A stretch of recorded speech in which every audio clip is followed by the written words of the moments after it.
नमस्कार मित्रांनो, तोही रे माझा मितवा या मालिकेच्या पुढच्या भागामध्ये आता ईश्वरी अर्णवला सांगत असते की तो पोलीस हवालदार राकेशचा मोबाईल म्हणून आता अंजलीताईंचा मोबाईल घेऊन गेलेला आहे.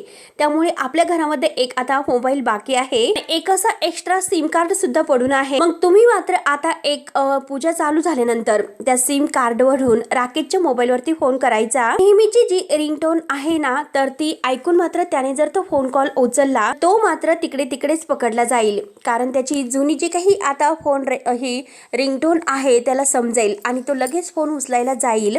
त्यामुळे आता मात्र आपला प्लॅन सक्सेस होईल. इकडे मात्र आता रामाचा जन्म होईल आणि तिकडे मात्र आपल्या घरी त्या रावणाचा पर्दाफाश होईल. तेव्हा आता ईश्वरी आणि अर्णव या दोघांनी तो प्लॅन केलेला आहे. त्यानंतर मात्र आता ईश्वरी ही आता रामाच्या पाया पडते आणि राकेश तिच्या मागेच असतो. तो सुद्धा आता देवाचं दर्शन घेतो आणि अर्णव मात्र आता त्या मोबाईलवर फोन करत असतो. ईश्वरी आता बघत असते की राकेश फोन उचलतो की काय करतो.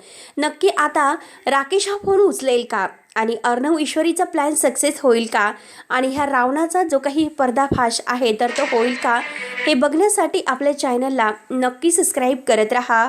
धन्यवाद.